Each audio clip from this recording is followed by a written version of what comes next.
manifestações contra o racismo. Ontem, parentes e amigos participaram do primeiro funeral de George Floyd. Também houve manifestações nos Estados Unidos por conta específica em homenagem aí a George Floyd. Como é que está a situação por lá agora, Beatriz? O que a gente pode esperar para hoje em relação a manifestações nos Estados Unidos?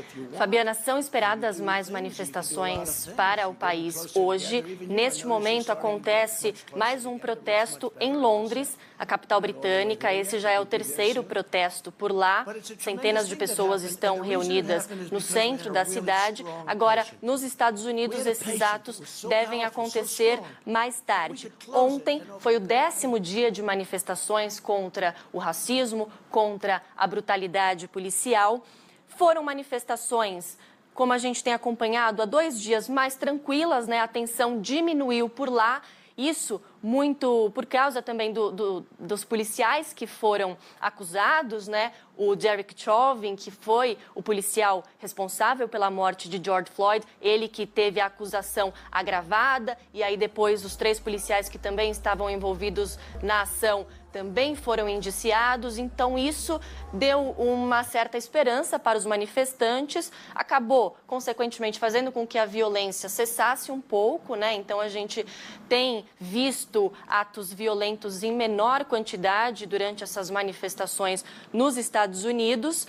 Houve uma confusão ontem em Nova York, Fabiana. Teve uma manifestação por lá que chegou até a madrugada. Eu lembro aqui que a cidade está em toque de recolher até domingo, né? E aí os manifestantes, alguns deles, um pequeno grupo de manifestantes, ficou na rua até mais tarde. Então, houve ainda algumas prisões, menos do que a gente tem visto nos dias anteriores, mas houve prisões, sim, ontem em Nova York. Agora, teve uma confusão que a gente está acompanhando o vídeo agora na tela. Pois é um idoso, um senhor de 75 anos que participava de uma manifestação lá em Nova York, e ele passou por um cordão policial, né? Você vê, ele passou aí no meio desses policiais que estavam armados, com escudos, com capacetes, andando pelas ruas de Nova York. Ele foi empurrado. Ele cai ao chão, bate a cabeça, precisou ser hospitalizado e ainda está internado, mas com um estado de saúde estável. Então, foi mais um caso de brutalidade policial que chocou as pessoas, né? Esse vídeo viralizou na internet e tem causado revolta. Não, eu estou inclusive com uma reportagem aberta falando sobre isso, polícia de Buffalo, em Nova York, né?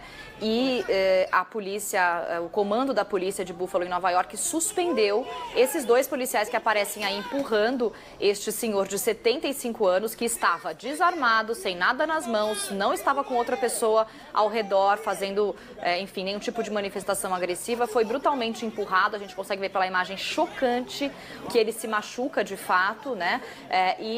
Esse vídeo, como a Beatriz disse, se tornou viral. A polícia de Buffalo disse oficialmente que, em um comunicado, que essa pessoa tinha tropeçado e caído antes das imagens virem a público.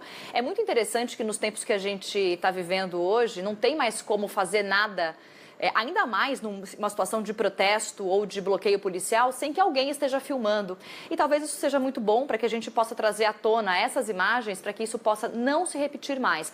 Mas numa tentativa das pessoas e das autoridades, inclusive, se sentirem inibidas a terem atos agressivos gratuitos, como esse que a gente viu aí, né? E aí a gente está vendo várias imagens, né, que mostram as pessoas envolvidas nos últimos protestos, o George Floyd, imagens de arquivo, que vai mostrando o quanto essa discussão ainda é importante, está inflamada e segue. A gente tem previsão de manifestações hoje ainda nos Estados Unidos, como a Beatriz disse, e provavelmente ao longo do final de semana também. Isso está longe de terminar, né, Beatriz? Até porque o funeral do George Floyd também vai durar 6 dias. Ontem teve uma cerimônia de homenagem a ele em Minneapolis, cidade onde ele vivia e onde ele foi morto. Aí, amanhã, sábado, também tem mais um funeral na Carolina do Norte e as cerimônias terminam na segunda-feira em Houston, no Texas. Então, até o fim de semana, provavelmente até semana que vem, os manifestantes vão continuar indo às ruas para homenagear, sim, George Floyd, mas também para pedir justiça.